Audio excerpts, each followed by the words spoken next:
అందరికీ నమస్కారం అండి. నేను మీ ఓంకార్ నాగేశ్వర్ని మాట్లాడుతున్నాను. Welcome to Omkar Nageshwar stock market investment tips YouTube channel sir. ఇవాళ మనం మాట్లాడుకోబోతున్నటువంటి అంశం ఏంటి అంటే, ముందుగా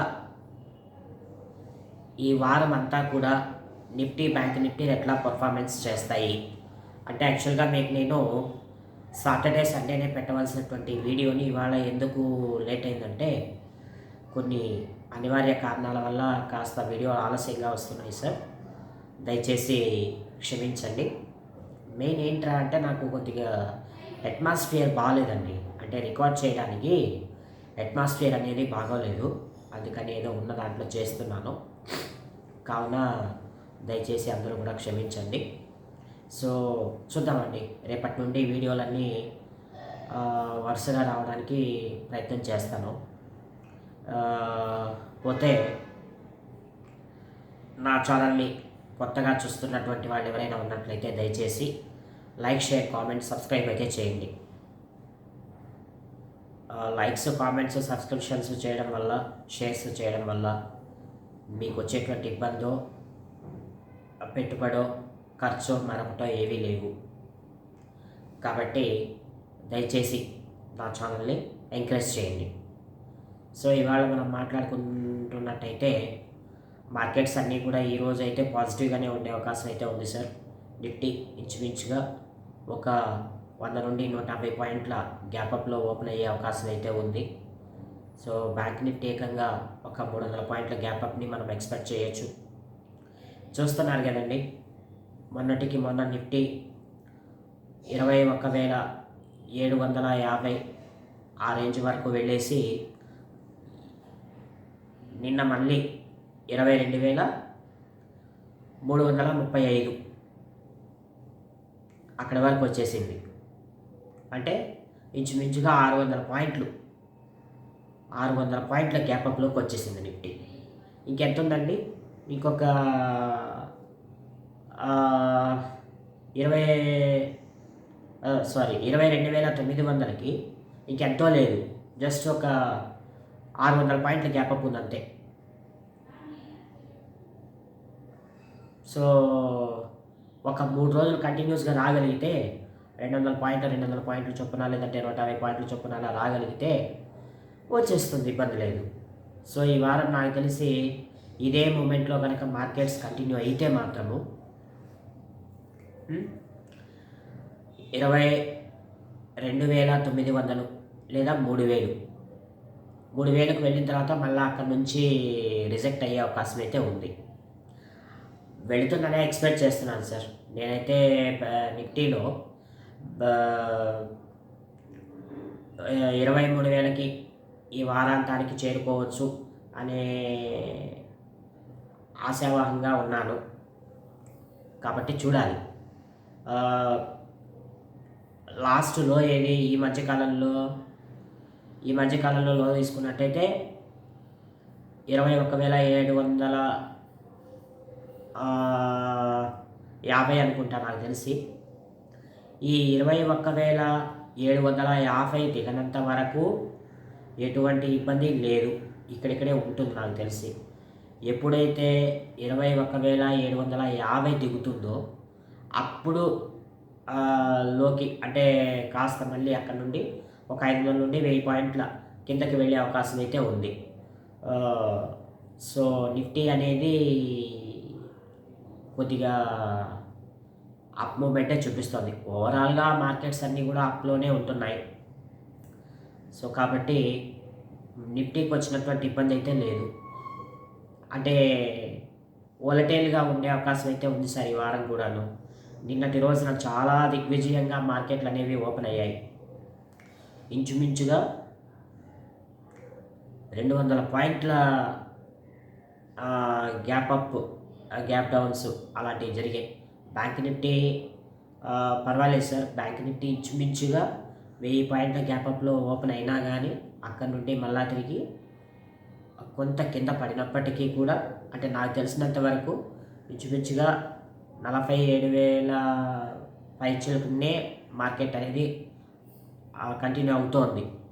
సో ఎంతో కాలం లేదండి 50,000కి చేరుకోవడానికి. ఈ వారం లోపల అంటే ఈ వారాంతానికి బ్యాంక్ నిఫ్టీ కూడా 50,000కి చేరుకునే అవకాశం అయితే మెండుగా ఉంది. ఎందుకంటే Kotak Mahindra, HDFC, SBI, Ratnakar bank, అదేవిధంగా ఇంకా ఇలాంటి మంచి మంచి బ్యాంక్స్ ఉన్నాయి. అవన్నీ వెయిటేజ్ ఇవ్వగలిగితే, సో బంధన్ బ్యాంకు, సో ఇట్లాంటివన్నీ కూడా వెయిటేజ్ ఇవ్వగలిగితే బ్యాంక్ నిఫ్టీ 50,000కి చేరుకోవడం పెద్ద విశేషం అయితే కాదు. సో మనం చూస్తున్నట్లయితే 46,000 దాటనంత వరకు బ్యాంక్ నిఫ్టీకి ఎటువంటి థ్రెట్ లేదు, ఎటువంటి భయము లేదు. ఎప్పుడైతే 46,000 దాటుతుందో అప్పుడు మనం ఏదైనా ఆలోచించాలి. ఎందుకో నాకు తెలిసి ఈ వారం అంతా కూడా బ్యాంక్ నిఫ్టీలో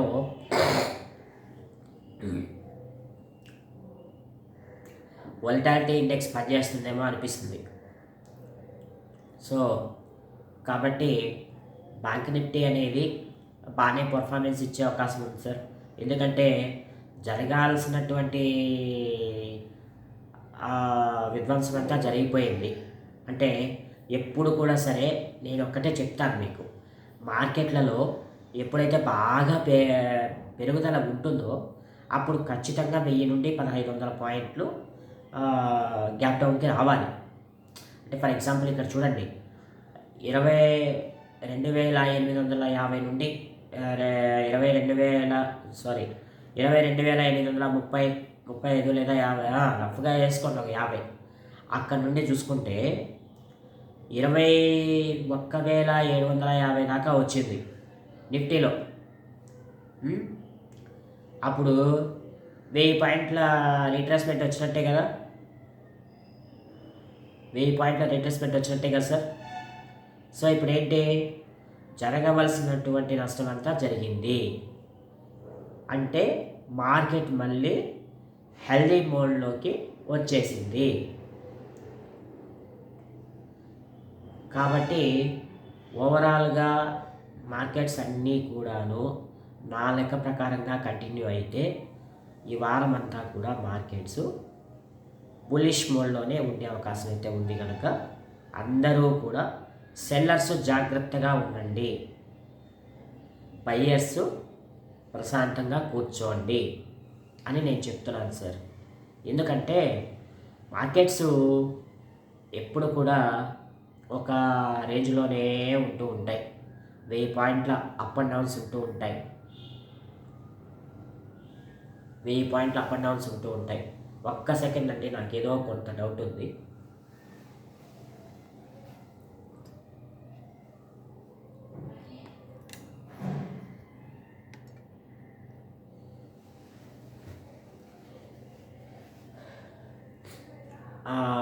వెయ్యి పాయింట్ల అప్ అండ్ డౌన్స్ ఉంటూనే ఉంటాయి. సో 1000 కంటే ఇంకా ఎక్కువ డౌన్ ట్రెండ్కి వెళ్తే ఇంకా మంచిది. ఎందుకంటే నేను చూస్తున్నాను సార్, మార్కెట్లు ఎంత పడుతున్నాయో అంతకంటే వేగంగా పెరిగిపోతూ ఉన్నాయి. కాబట్టి మార్కెట్లలో మనము ఎక్స్పెక్ట్ చేయాలి అంటే మార్కెట్లు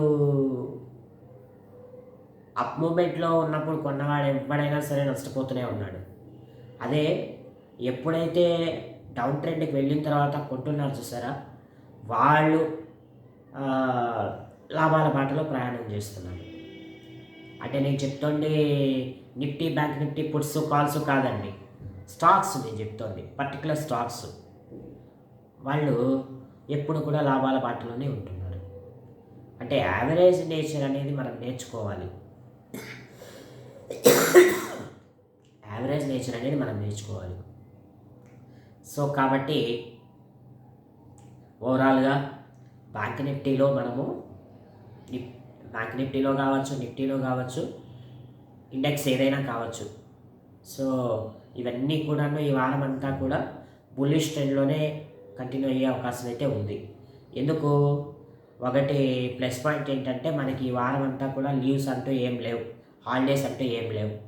ఇంకోటి ఏమో 25వ తారీఖున మంత్లీ ఎక్స్పైరీ ఉంది, F&O ఎక్స్పైరీ ఉంది. సో కాబట్టి షార్ట్ కవరింగ్ వస్తున్నారు అందరూ కూడా. సెల్ చేసిన వాళ్ళంతా కూడా మళ్ళీ తిరిగి బై చేస్తున్నారు, బై చేసిన వాళ్ళు సెల్ చేస్తున్నారు. అంటే వోల్టాలిటీ అనేది కంటిన్యూ అవుతుంది మార్కెట్లో. కాబట్టి మార్కెట్లలో తాత్కాలికంగా బేరిష్ ట్రెండ్ లేనట్టే. ఇంకా వారు అది అంటారా, ఆ వారు ఏ విషయాన్నైనా 1-2 రోజులు మాత్రమే మార్కెట్ పట్టించుకుంటుందండి. పెద్దగా ఎఫెక్ట్ జరిగితే తప్ప మార్కెట్ అది డిస్కౌంట్ చేసేస్తుంది ఏ విషయాన్ని కూడా కానీ. కాబట్టి మార్కెట్స్లో మనకి బుల్లిష్ ట్రెండే ఉంటుంది. అయితే ఇది ఎక్కడి వరకు వెళుతుంది అంటే నేను చెప్పగలిగింది ఏంటంటే 23,000 మార్కునైతే టచ్ చేస్తుంది నిఫ్టీలో. అందులో అయితే ఎటువంటి సందేహం లేదు. 99.99% బ్యాంక్ నిఫ్టీ అనేది 23,000 మార్కుని టచ్ చేయాలి ఇదే మూమెంట్లో వెళితే. లేదు ఇంకా యుద్ధ వాతావరణం కనుక బలపడి ఈ ప్రభావం ఏమైనా స్టాక్ మార్కెట్ల మీద చూపిస్తే చెప్పలేం కానీ అదర్వైజ్ మార్కెట్స్ అన్నీ కూడా బుల్లిష్ ట్రెండ్లోనే ఉన్నాయి. బ్యాంక్ నిఫ్టీ ఏమో 50,000 మార్కును టచ్ అయితే చేస్తుంది. అందరూ షార్ట్ కవరింగ్కి వస్తున్నారు. అమ్మేసిన వాళ్ళంతా కొనడం మొదలు పెడుతున్నారు. అంటే షార్ట్ చేస్తుంటారు కదా, వాళ్ళంతా పొజిషన్స్ కవర్ చేయడం మొదలు పెడుతున్నారు. కాబట్టి మార్కెట్స్లో మనకి బుల్లిష్ ట్రెండ్ అనేది ఏర్పడింది తాత్కాలికంగా. ఏదైనా మనం మాట్లాడుకోవాలి అంటే 23,000 తరువాత మళ్ళీ మనం మాట్లాడుకోవాలి. బుల్లిషా బేరిషా అనేది మాట్లాడుకోవాలి. అంటే అక్కడ మాట్లాడుకోవడానికి ఏం లేవు. అక్కడ నుండి మళ్ళీ తిరిగి 1000 పాయింట్ల రీట్రేస్మెంట్ ఉంటుంది. 1000 నుండి 1500 పాయింట్ల రీట్రేస్మెంట్ ఉంటుంది. సార్ నేను చెప్తున్నాను చూడండి, ఎప్పుడు కూడా మార్కెట్లు ఎంత బేరిష్ మోడ్లోకి వస్తే అంత హెల్దీ మార్కెట్స్ అంటాను నేనైతే. అంటే నేను ఎందుకు ఈ మాట అంటున్నానంటే నేను 7 సంవత్సరాలుగా చూస్తున్నాను సార్. స్టాక్ మార్కెట్లో 2016 నుండి ఉన్నాను. అయితే అప్పట్లో నాకేం అర్థమయ్యేది కాదు. బీభత్సంగా పడిపోయినప్పుడు నేను చాలా భయపడిపోయేవాడిని. కానీ తర్వాత కరోనా తర్వాత నాకు అర్థమైన విషయం ఏంటంటే పడిన మార్కెట్లు పెరుగుతాయి, ఖచ్చితంగా పెరుగుతాయి, ఆ కసితో ఇంకా ఎక్కువ పెరుగుతాయి అనే విషయాన్ని నేను అర్థం చేసుకున్నాను అనమాట. నాకే కాదు, ఎంత చిన్న కుర్రవాడికైనా కూడా ఈ విషయం అర్థమైపోయింది. ఎప్పుడు 2020 తర్వాత. ఎప్పుడైతే కరోనాలో బాగా పడిపోయిన మార్కెట్ అలాగే ఊరుకోకుండా మరలా తిరిగి కొత్త లైఫ్ టైం హైస్ని టచ్ చేసుకుంటూ పైకి వెళ్ళిందో అప్పుడు ఇంకా సుమారుగా ఉండే స్మాల్ నాలెడ్జ్ గెయినర్స్ అందరికీ కూడా విషయం అర్థమైపోయింది. పడిన మార్కెట్ ఖచ్చితంగా పెరిగి తీరుతుంది అనే విషయం అయితే అర్థమైపోయింది. సో మార్కెట్లకు వచ్చినటువంటి ఇబ్బంది ఏమీ లేదు. మీరందరూ కూడా ప్రశాంతంగా ఉండొచ్చు. కాబట్టి ఎటువంటి ఇబ్బందులు లేకుండా హాయిగా మీ పొజిషన్స్ని క్యారీ చేయండి. క్యారీ చేసి మంచి లాభాలను సంపాదించుకోవచ్చు మీరు. సో నెక్స్ట్ ఇంకొక వీడియో కూడా పెడుతున్నాను, స్టాక్స్ గురించి మాట్లాడుతూ ఆ వీడియో అనేది ఉంటుంది. నాకు మంచి లైక్స్, కామెంట్స్, షేర్ చేయగలిగితే చాలా మంచిది సార్. థ్యాంక్స్ అని, వెరీ గుడ్ అని పెడుతున్నారు sir. Thank you very much అండి. కాకపోతే మీరు ప్రతి వీడియో వెనకాల అంటే ప్రతి వీడియో కామెంట్ బాక్స్లో మీకున్న డౌట్స్ ఏంటి, పలానా స్టాక్ మీద మీకున్న డౌట్స్ ఏంటి అనే వివరాలు నాకు మీరు పెట్టగలిగితే మీకు ఇంకా మంచి మంచి వీడియోస్ నేను అందించగలను. నాకు అసలు అర్థం కావట్లేదు మీకు ఎట్లాంటి వీడియోలు పెట్టాలి ఏంటి అనేది నాకు అర్థం కావట్లేదు. నాకు కామెంట్స్ రావాలి. Comments is very important in my videos. So కాబట్టి దయచేసి నా ఛానల్ని లైక్, షేర్, కామెంట్, సబ్స్క్రైబ్ చేయండి. మరింత ఎక్కువ మందికి నా ఛానల్ని ఇంట్రడ్యూస్ చేయండి. సో ఇది అండి ఈ వీక్లీ అనాలిసిస్ వీడియో మీకు నచ్చిందని ఆశిస్తున్నాను. మరొక మంచి వీడియోతో మరలా తిరిగి మీ ముందుకు వస్తాను సార్. అంతవరకు సెలవు. నమస్కారం. ధన్యవాదాలండి. నమస్తే.